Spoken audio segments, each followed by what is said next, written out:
दर्शन करें। आदरणीय राजेंद्र पाल गौतम जी, आपका हार्दिक स्वागत है। अभिनंदन।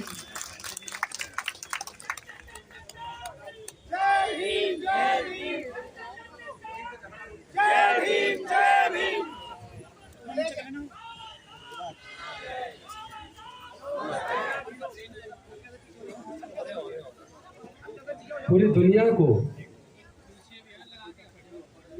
लगा के हट जाओ, वहाँ भीड़ रहेगा।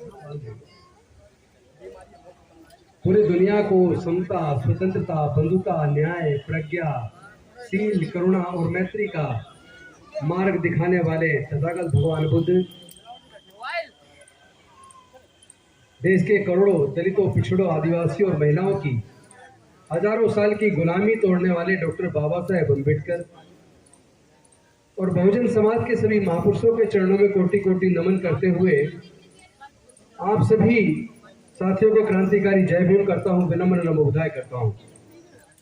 आदरणीय भिक्षु संघ, सभी उपासक एवं उपासिकाओं, सबसे पहले तो मैं आप सभी को आज इस पावन अवसर पर अशोक विजय दशमी पर शुभकामनाएं देता हूं। सबका मंगल हो, सबका कल्याण हो, सबको कल्याण का मार्ग मिले, सभी प्राणी खुशी रहे। आज के दिन बहुत ही ऐतिहासिक दिन है। आज के दिन जब सम्राट अशोक ने कलिंग पर विजय प्राप्त की और विजय प्राप्त करने के बाद उनको लगा कि मैंने दुनिया जीत ली, मैंने जग जीत लिया। चारों तरफ लाशें ही लाशें थी, खून ही खून था और सम्राट अशोक यह सोचकर प्रफुल्लित थे कि मैंने कलिंग को जीत लिया, मैंने दुनिया को जीत लिया। लेकिन एक भिक्षु ने सम्राट अशोक से पूछा, क्या तुमने अपने अंदर पल रहे राग, द्वेष, लोभ, मोह और अहंकार को जीत लिया? सम्राट अशोक चुप हो गए। फिर बंते जी ने कहा, क्या ये जो चारों तरफ लाशें ही लाशें हैं, क्या तुम इनमें से किसी एक को भी जिंदा कर सकते हो? यह सुनने के बाद सम्राट अशोक बेहद चिंतित हो गए और उन्होंने वो बुद्ध के शरण में आ गए, बौद्ध धर्म की दीक्षा ली। आज ही के दिन शस्त्र से त्याग कर बौद्ध धर्म की दीक्षा लेकर और यहां से उन्होंने पूरी दुनिया को शांति और मानवता का संदेश देने का काम शुरू किया। यहां तक कि अपनी पत्नी, वो अपनी बेटी और बेटे को भी विदेशों में बौद्ध धर्म के प्रचार प्रसार के लिए भेजा। आज का दिन हम सब के लिए, सभी मानवतावादी लोगों के लिए, जो लोग जातिवाद, छुआछूत से दूर मानवता को तवज्जो देने वाले लोग हैं, उनके लिए बहुत महत्वपूर्ण है। क्योंकि आज ही के दिन डॉक्टर बाबा साहेब अम्बेडकर जी ने अपने लाखों अनुयायियों के साथ नागपुर की दीक्षा भूमि में बौद्ध धर्म की दीक्षा ली। तो पहले तो मैं आप सभी को अशोक विजयदशमी की बहुत बहुत शुभकामनाएं देता हूं, मंगल कामनाएं देता हूं। लेकिन अब इससे आगे बढ़ने की जरूरत है। केवल रस्म अदायगी से काम चलने वाला नहीं है। अभी आपने देखा है 22 प्रतिज्ञाएं दोहराई, मैंने नहीं दोहराई, इसलिए नहीं दोहराई, मैं दीक्षा ले चुका हूं। मैं 22 प्रतिज्ञाओं को अपने जीवन में आचरण में उतार चुका हूं और एक बार अगर उतार ली तो मुझे बार बार उसको दोहराने की जरूरत नहीं है।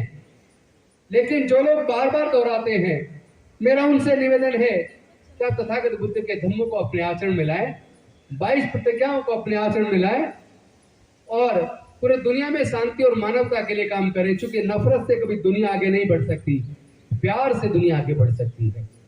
आज पूरे दुनिया में नफरत किस कदर हावी है।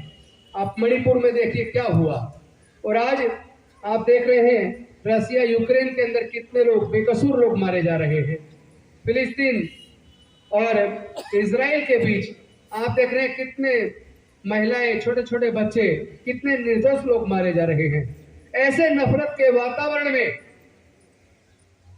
जहां धर्म नफरत बढ़ा रहा है, वहीं पर धम्म शांति पैदा कर रहा है, प्यार बढ़ा रहा है।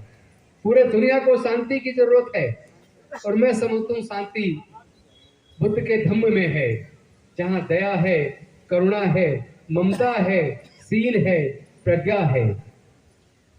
तो ये बुद्ध का धम्म कोई छोटी चीज नहीं है, ये रसमदायकी की बात नहीं है। पूरे दुनिया को शांति के लिए बुद्ध के धम्म के को अपने आचरण में लाने की जरूरत है। जहां जहां बुद्ध का धम्म फैलेगा वहां वहां शांति फैलेगी, प्यार फैलेगा, तरक्की होगी, खुशहाली होगी, विकास होगा। और इस अवसर पे एक बात जरूर कहूंगा, डॉक्टर बाबा साहेब अम्बेडकर 24 सितंबर 1932 को पूना पैक्ट पर समझौता पर साइन करने के बाद दुखी क्यों थे? उनका मन दुखी क्यों था? उनका मन इसलिए दुखी था, उन्होंने पृथक निर्वाचन क्षेत्र मांगा था, उन्होंने अपने लोगों के लिए डबल वोट का अधिकार मांगा था, लेकिन गांधी जी अनशन पर बैठ गए। और गांधी जी की जान बचाने के लिए और तमाम देश के दलितों, आदिवासियों को नरसंहार से, कत्लेआम से बचाने के लिए मजबूरी में डॉक्टर बाबा साहेब अम्बेडकर जी ने समझौता किया। लेकिन उस समझौते का जो परिणाम देखकर डॉक्टर बाबा साहेब अम्बेडकर मन से दुखी थे और उन्होंने कहा था कि मेरा मन करता है कि आज मैं बिजली के खंभे को चिपक के अपनी जान दे दूं, क्योंकि वो जानते थे कि ये पूना पैक्ट के द्वारा जो हमारे प्रतिनिधि चुनाव जीत कर जाएंगे वो हमारे नहीं होंगे, वो समाज की आवाज नहीं बनेंगे, वो गुलाम होंगे, वो अपने अपनी पार्टी के इशारे पर काम करेंगे। उन्हीं के सामने, उन्हीं के आंखों के सामने संसद के अंदर, विधानसभाओं के अंदर उन्हीं के समाज का कत्लेआम होगा, उनके हक अधिकार छीने जाएंगे और वो उस अधिकार छीनने के फेवर में अपना वोट डालेंगे, उसके खिलाफ अपनी आवाज नहीं उठा पाएंगे। ये बात सोचकर डॉक्टर बाबा साहेब अम्बेडकर दुखी थे। उन्होंने पृथक निर्वाचन क्षेत्र इसलिए मांगा था ताकि हम अपने प्रतिनिधि खुद चुन सके, ताकि अनुसूचित जाति जनजाति की सीटों पर जो लोग चुनाव लड़े उनको वोट केवल अनुसूचित जाति जनजाति के लोग डालें, ताकि वो चुनकर जब जाएं तो याद रखें कि अगर हम अपने समाज की आवाज नहीं बनेंगे, अगर अपने समाज के हक अधिकार की आवाज नहीं उठाएंगे, अगर जुल्म के खिलाफ नहीं बोलेंगे तो हमारे लोग अगली बार हमें वोट नहीं डालेंगे, हमें हरा देंगे। लेकिन ये जो पृथक निर्वाचन क्षेत्र की जगह संयुक्त निर्वाचन क्षेत्र आया, उसकी वजह से क्या हुआ कि जो भी SC ST की सीट पे लड़ता है उसको केवल SC ST वोट नहीं डालता, सब लोग वोट डालते हैं, तो वो सबका चुनाव प्रतिनिधि हो जाता है, अपनी पार्टी का गुलाम बन जाता है, अपनी समाज की आवाज नहीं बनता। इसलिए हमने आज के इस अवसर पर मैं एक संदेश देना चाहता हूं, जो मैं पिछले करीब 15 दिन से पूरे देश के कोने कोने में जाकर दे रहा हूं। और अभी मैं 26 तारीख को निकल रहा हूं यहाँ से कर्नाटक, आंध्र प्रदेश, और वहां से होता हुआ वहां भी एक ही संदेश कि अब हमारी अगली जो लड़ाई है वो पृथक निर्वाचन क्षेत्र की होने वाली है, क्योंकि हमारे प्रतिनिधि हमारे नहीं है। जो लोग SC ST की रिजर्व सीट से चुन के जाते हैं वो लोग हमारी आवाज नहीं बन पा रहे हैं। उन्हीं के रहते हुए सरकारों ने साजिश के तहत एजुकेशन को महंगा करके हमारे बच्चों से एजुकेशन को छीन लिया है। उन्हीं के रहते हुए सारे सरकारी संस्थानों को बेच दिया, प्राइवेटाइज कर दिया, हमारे लोगों को नौकरी माने के रास्ते बंद कर दिए गए हैं। उन्हीं के रहते हुए उन्होंने ठेकेदारी प्रथा लाके हमारे 4th क्लास के एम्प्लॉयमेंट तक को बंद कर दिया, ठेके पे दे दिया। तो हमारे आगे बढ़ने के केवल 2 रास्ते थे जो डॉक्टर बाबा साहेब अम्बेडकर जी ने बनाए थे। पहला, जो हमारे हजारों साल से पढ़ने लिखने पर धार्मिक बंदिश थी, व्यापार करने पर धार्मिक बंदिश थी, संपत्ति अर्जित करने पर धार्मिक बंदिश थी, उस बंदिशों को तोड़कर डॉक्टर बाबा साहेब अम्बेडकर ने हमारे पढ़ने लिखने के रास्ते खोलकर, शिक्षण संस्थानों में हमें रिजर्वेशन दिलवाकर, हायर एजुकेशन में आगे बढ़ने का रास्ता खोलकर और रिजर्वेशन के माध्यम से सरकारी नौकरियों में आगे बढ़ने का जो रास्ता बनाया था, वो इन्हीं सरकारों ने धीरे धीरे वो दोनों रास्ते हमारे बंद कर दिए। एक तरफ उन्होंने प्राइवेटाइज करके हमारी नौकरियां छीन ली और एजुकेशन को महंगा करके हमारे बच्चों से शिक्षा छीन ली।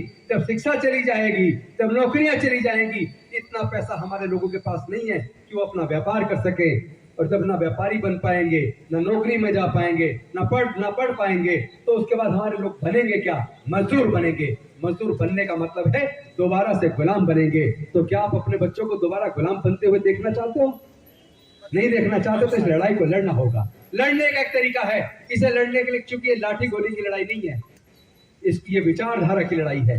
एक तरफ अम्बेडकरवाद है जो न्याय पे चलता है, समता पर चलता है, बराबरी पर चलता है, जिसमें अंधविश्वास पाखंडवाद के लिए कोई जगह नहीं है, जिसमें कोई छोटा नहीं है, कोई बड़ा नहीं है, किसी के साथ स्त्री पुरुष के रूप में या जाति के रूप में कोई भेदभाव नहीं है। तो एक तरफ अंबेडकरवाद की विचारधारा है और दूसरी तरफ ब्राह्मणवाद की विचारधारा है, मनुवाद की विचारधारा है, जिसमें विषमता है, शोषण है, छुआछूत है, ऊंच नीच है, अंधविश्वास है, पाखंडवाद है, जहाँ केवल और केवल गुलामी है। तो या तो गुलामी का रास्ता चुन लो या फिर स्वतंत्रता का, डॉक्टर बाबा साहब अम्बेडकर का विकास का रास्ता चुन लो। यह आपको तय करना है कि आपको क्या चुनना है। आपको अपने बच्चों के लिए खुशहाली और प्रगति चाहिए या अपने बच्चों को गुलामी चाहिए, यह आपको तय करना है। तो अम्बेडकरवाद और ब्राह्मणवाद, दो विचारधाराओं में से किसी एक विचारधारा को चुनो। जो लोग दोनों विचारधाराओं पर पैर रखते वो डूब जाया करते हैं। हमारे लोग क्यों पिछड़ रहे हैं? क्योंकि हमारे लोग दोनों विचारधारा पे पैर रखे हुए हैं। अरे मैं कहना चाहता हूँ, इस विजयदशमी के अवसर पर जब आप बौद्ध बन गए तो बुद्ध के धम्म को अपने आचरण में क्यों नहीं लाते? बुद्ध की शिक्षाओं को अपने जीवन में क्यों नहीं उतारते? अगर आप बुद्ध की शिक्षाओं को अपने जीवन में उतारोगे तभी हम लोग अशोक विजयदशमी को मनाने लायक बनेंगे। अदरवाइज अशोक विजयदशमी तो मना रहे, हर साल दीक्षा का आयोजन करते हैं, लेकिन अपने आचरण में बुद्ध के धम्म को, बुद्ध की विचारधारा को नहीं लाते, इसीलिए हम पिछड़ रहे हैं। लेकिन पिछले लगभग ये जो 2 साल का 1 साल का जो पीरियड गुजरा है, अभी 1 ही साल हुआ है, इसी अंबेडकर भवन में आप सब लोगों की उपस्थिति में यहीं से दीक्षा का आयोजन हुआ। तब से पूरे दुनिया के अंदर 22 प्रतिज्ञाएं प्रचारित हो गई। तब से पूरे दुनिया में लगातार धम्म दीक्षा के समारोह हो रहे हैं और मुझे खुशी है आप सबको बताते हुए, तब से आज तक 1 साल के अंदर 6.5 लाख लोग बुद्ध के धम्म की दीक्षा ले चुके हैं।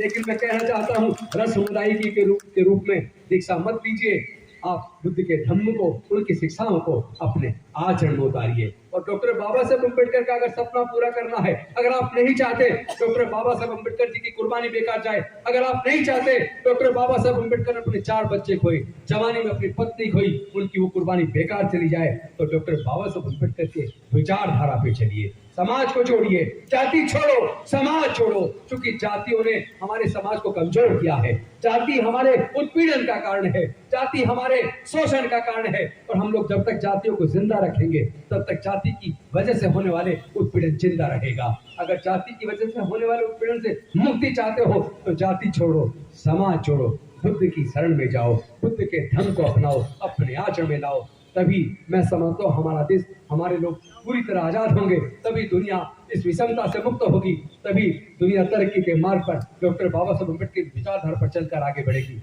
इन्हीं शब्दों के साथ मैं अपनी वाणी को विराम देता हूँ। बहुत बहुत धन्यवाद। नमो बुद्धाय। जय भीम, जय भारत।